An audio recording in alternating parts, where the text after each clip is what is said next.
You know what the devil keeps telling people? ಏನು ಹೇಳ್ತಾ ಇರ್ತಾನೆ ಗೊತ್ತಾ ಸೈತಾನ ಜನರಿಗೆ? You're all right, nothing will happen to you. ಏನು ಆಗೋದಿಲ್ಲ, ಏನು ಭಯ ಪಡಬೇಡಿ. Let me show you something that Jesus said about Satan in Luke chapter 8. ಲೂಕ 8ರಲ್ಲಿ, John 8, sorry. ಯೋಹಾನ 8ರಲ್ಲಿ ಯೇಸು ಸ್ವಾಮಿ ಸೈತಾನನ ಬಗ್ಗೆ ಏನು ಹೇಳಿದನು ನೋಡ್ತೀವಿ. John 8 Jesus said these words. ಯೋಹಾನ 8ರಲ್ಲಿ ಯೇಸು ಸ್ವಾಮಿ ಹೀಗೆ ಹೇಳಿದರು. He told Pharisees, these same type of Pharisees, ಫರಿಸಾಯರಿಗೆ ಹೀಗೆ ಹೇಳಿದರು. He told them, ಅವರಿಗೆ ಹೀಗೆ ಹೇಳಿದರು. verse John 8:44. ಯೋಹಾನ 8:44ರಲ್ಲಿ. See, you read in verse 13, he's speaking to the Pharisees. 13ನೇ ವಚನದಲ್ಲಿ ನಾವು ನೋಡ್ತೀವಿ, ಅವರು ಫರಿಸಾಯರಿಗೆ ಮಾತಾಡ್ತಾ ಇದ್ರು. Pharisees and Jesus were having a conversation. ಇಲ್ಲಿ ಒಂದು ಸಂಭಾಷಣೆ ಫರಿಸಾಯರಿಗೂ ಮತ್ತು ಯೇಸು ಸ್ವಾಮಿಗೂ. The whole chapter is talking to the Pharisees. ಇಲ್ಲಿ ಪೂರ್ಣ ಅಧ್ಯಾಯದಲ್ಲಿ ನಾವು ನೋಡ್ತೀವಿ ಫರಿಸಾಯರ ಹತ್ರ ಮಾತಾಡ್ತಾ ಇದ್ದಾರೆ. And what does he tell the Pharisees? ಏನು ಹೇಳ್ತಾ ಇದ್ದಾರೆ ಇಲ್ಲಿ ಫರಿಸಾಯರಿಗೆ? Verse 44. 44ರಲ್ಲಿ, your father is the devil. ಸೈತಾನನು ನಿಮ್ಮ ತಂದೆ. To whom is he saying it? ಯಾರಿಗೆ ಹೇಳ್ತಾ ಇದ್ದಾನೆ? To people whose doctrines are all correct.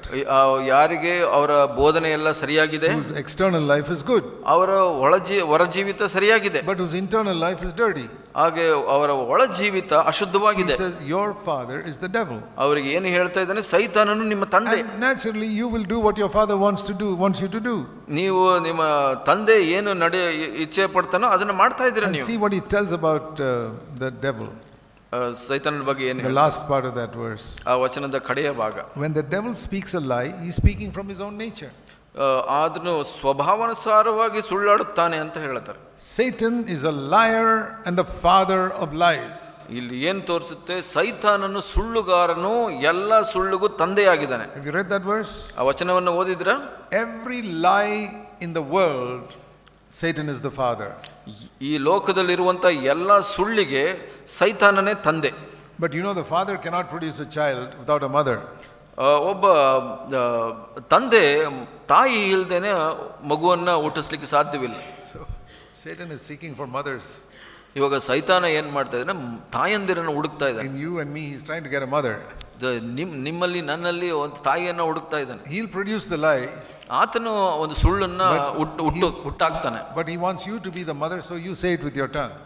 ಯಾಕೆ ಅಂದ್ರೆ ನೀವು ತಾಯಿ ಆಗ್ಬೇಕು ಅಂತ ಆತ ಬಯಸ್ತಾನೆ. ಯಾಕೆಂದ್ರೆ ನೀವು ಆ ಸುಳ್ಳನ್ನ ಹೇಳಬೇಕು. ನೀವು do you know that in your life every lie that you ever spoke from your childhood, ನಿಮ್ಮ ಮಗುವಾಗಿದ್ದಾಗಲಿಂದ ಇಲ್ಲಿಯವರೆಗೆ ನೀವು ಯಾವುದೆಲ್ಲ ಸುಳ್ಳು ಹೇಳಿದಿರೋ, all the lies you told your mother and father when you were small, ನೀವು ಮಕ್ಕಳಾಗಿದ್ದಾಗ ತಂದೆ ತಾಯಿಗೆ ಸುಳ್ಳು ಹೇಳಿರಬಹುದು. all the lies you told in your office, ನಿಮ್ಮ ಆಫೀಸ್ನಲ್ಲಿ ಸುಳ್ಳು ಹೇಳಿರಬಹುದು. all the lies you told your friends, ನಿಮ್ಮ ಸ್ನೇಹಿತರಿಗೆ ಸುಳ್ಳು ಹೇಳಿರಬಹುದು. the devil was the father of all those children, all those lies. ಸೈತಾನನು ಈ ಎಲ್ಲ ಸುಳ್ಳುಗಳಿಗೆ ಮಕ್ಕಳಿಗೆ ತಂದೆಯಾಗಿದ್ದಾನೆ. And you were the mother. ನೀವು ತಾಯಿಯಾಗಿದ್ದೀರಾ. These are people, the Pharisees, he's saying that. ಈ ಫರಿಸಾಯರ ಬಗ್ಗೆ ಇದನ್ನ ಹೇಳ್ತಾ ಇರೋದು ಯೇಸು ಸ್ವಾಮಿ. Jesus said here Satan has been a liar from the beginning. ಪ್ರಾರಂಭದಿಂದನೂ ಸೈತಾನನು ಸುಳ್ಳುಗಾರನಾಗಿದ್ದಾನೆ. So let us see in the beginning what is the first lie that Satan said. ಸೈತಾನನು ಹೇಳಿದ ಮೊದಲ ಸುಳ್ಳು ಯಾವುದು? ಪ್ರಾರಂಭದಲ್ಲಿ ನಾವು ನೋಡೋಣ. Very important to see it. ಇದು ನೋಡೋದು ಬಹಳ ಮುಖ್ಯ. In Genesis chapter 3 we are told the first lie written in the Bible. ಬೈಬಲ್ನಲ್ಲಿ ಬರೆದ ಮೊದಲ ಸುಳ್ಳು ಹೇಳಿದಾತನು ಆದಿಕಾಂಡ 3ರಲ್ಲಿದೆ. Not the Bible is saying it, but the Bible is saying what Satan said. ಬೈಬಲ್ನಲ್ಲಿ ಅದು ನಮೂದಿಸಲ್ಪಟ್ಟಿದೆ, ಸೈತಾನನು ಹೇಳಿದ ಸುಳ್ಳು. There's no lie in the Bible, but the Bible describes the lie that Satan said. ಬೈಬಲ್ನಲ್ಲಿ ಸುಳ್ಳು ಬರೆಯಲ್ಪಟ್ಟಿಲ್ಲ, ಅದು ಅವನು ಏನು ಸುಳ್ಳು ಹೇಳಿದ ಅದು ಬರೆಯಲ್ಪಟ್ಟಿದೆ. That is the first lie mentioned in the Bible. ಆ ಒಂದು ಸುಳ್ಳು ಇಲ್ಲಿ ನಮೂದಿಸಲ್ಪಟ್ಟಿರುವಂತದ್ದು. And what is that lie? ಏನು ಅದು ಸುಳ್ಳು? Listen carefully. ಇಲ್ಲಿ ಜಾಗರೂಕತೆಯಿಂದ ಕೇಳಿ. Genesis 3, ಆದಿಕಾಂಡ 3. He came through the serpent to Eve and said, has God told you cannot eat from some tree here? ಸರ್ಪನ ಮುಖಾಂತರ ಆತನು ಬಂದು ಇದರಲ್ಲಿ ಯಾವುದೋ ಹಣ್ಣು ತಿನ್ನಬಾರದು ಅಂತ ದೇವರು ಹೇಳಿದನ. The woman said, yes, this tree of knowledge of good and evil. ಆ ಸ್ತ್ರೀ ಹೇಳಿದಳು, ಹೌದು ಇದು ಹಣ್ಣು ತಿನ್ನಬಾರದು ಅಂತ ಹೇಳಿದಳು. If I eat from it, God said, I'll die. ಇದರಿಂದ ನಾನು ತಿಂದ್ರೆ ದೇವರು ಹೇಳಿದರೆ ನಾನು ಸಾಯ್ತೀನಿ ಅಂತ. And the serpent said, verse 4, you will definitely not die. ಆದರೆ ಸೈತಾನ ಏನು ಹೇಳ್ದ? ನೀನು ನಿಜವಾಗಿಯೂ ಸಾಯುವುದಿಲ್ಲ, ಹೇಗೂ ಸಾಯುವುದಿಲ್ಲ. What did God say? ದೇವರು ಏನು ಹೇಳಿದ್ರು? Chapter 2 verse 17. 2:17ರಲ್ಲಿ ಏನು ಹೇಳುತ್ತೆ? 2:17. ಎರಡನೇ ಅಧ್ಯಾಯ 17ನೇ ವಚನ. If you eat from that, you will surely die.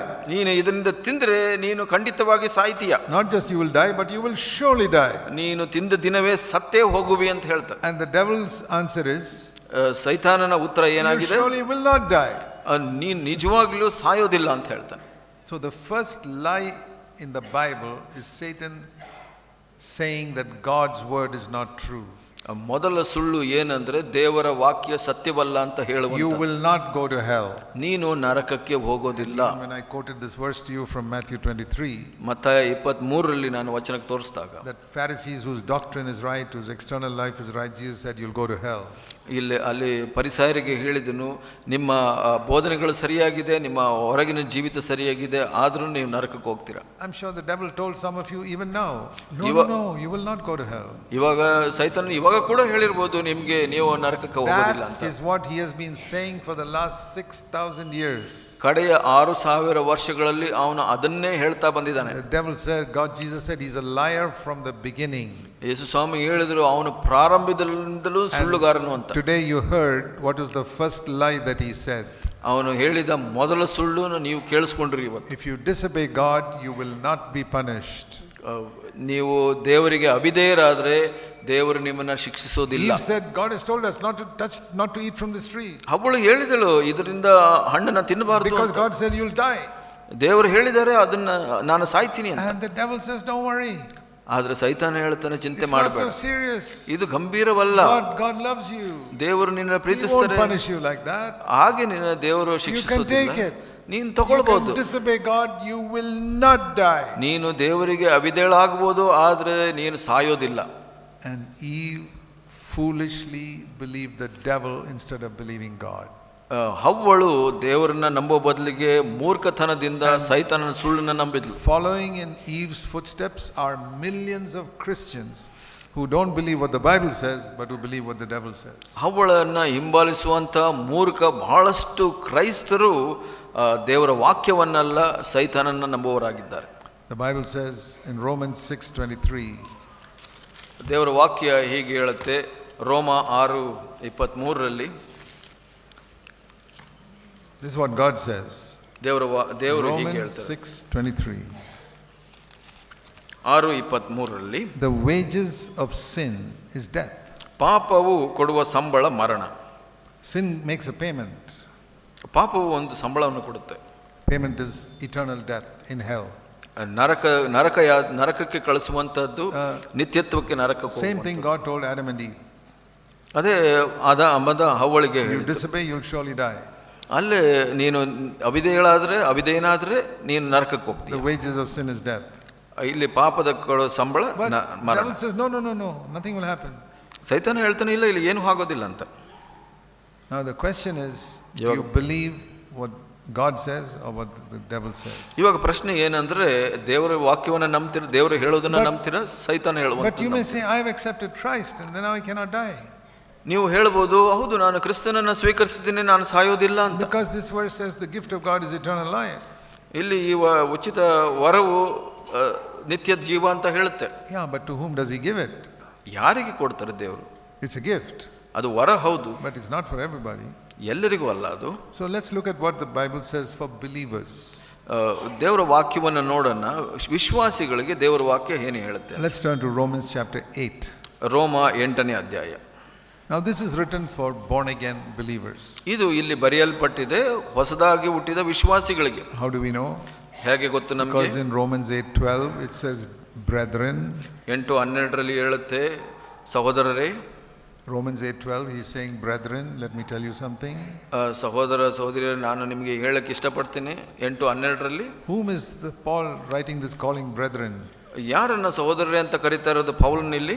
He is not talking to the idol worshipping people in Rome. ರೋಮದಲ್ಲಿರುವಂತ ವಿಗ್ರಹಾರಾಧಕರಿಗಲ್ಲ. He is talking to the believers in Rome. ಅಲ್ಲಿ ರೋಮನಲ್ಲಿರುವಂತ ವಿಶ್ವಾಸಿಗಳಿಗೆ. To Romans 1:7. ರೋಮ 1:7ರಲ್ಲಿ ನಾವು ನೋಡ್ತೇವೆ, all those who are beloved of God in Rome called as saints. 7ನೇ ವಚನದಲ್ಲಿ ಹೀಗೆ ಹೇಳುತ್ತೆ, ಕ್ರಿಸ್ತನಲ್ಲಿ ಕರೆಯಲ್ಪಟ್ಟ ನೀವು ಸಹ ಆ ಅನ್ಯ ಜನರುಗಳಂತೆ ನಿಮಗೆ ಬರೆಯುತ್ತೇನೆ ಅಂತ. It's to the believers in Rome he's writing. ಅಲ್ಲಿ ವಿಶ್ವಾಸಿಗಳಾದ ರೋಮನಲ್ಲಿದ್ದಂಥ ವಿಶ್ವಾಸಿಗಳಿಗಾಗಿ ಬರೆಯಲ್ಪಟ್ಟಿದೆ, Not to unbelievers. And he ಅವಿಶ್ವಾಸಿಗಳಿಗಲ್ಲ. calls them in Romans 8:12 brethren. ಇಲ್ಲಿ 8ನೇ ಅಧ್ಯಾಯ 12ನೇ ವಚನದಲ್ಲಿ ಸಹೋದರರೇ ಅಂತ. And what is he telling these Roman believers who are born again? ಹೊಸದಾಗಿ ಹುಟ್ಟಂತ ರೋಮಾದಲ್ಲಿರುವಂತ ವಿಶ್ವಾಸಿಗಳಿಗೆ ಏನು ಬರೀತಾ ಇದ್ದಾರೆ? Romans 8:13. 8:13 If you believers live according to the flesh, you will definitely die. ನೀವು ವಿಶ್ವಾಸಿಗಳು ಶರೀರ ಭಾವವನ್ನು ಅನುಸರಿಸಿ ಬದುಕಿದರೆ ಸಾಯುವುದು ನಿಶ್ಚಯ. That means spiritually die. ಅದರ ಅರ್ಥ ಆತ್ಮಿಕವಾಗಿ ಸಾಯ್ತೀರಾ ಅಂತ. What does the devil say? ಆದ್ರೆ ಸೈತಾನ ಏನು ಹೇಳ್ತಾನೆ? Oh, no. ಇಲ್ಲ ಇಲ್ಲ, You will surely not die.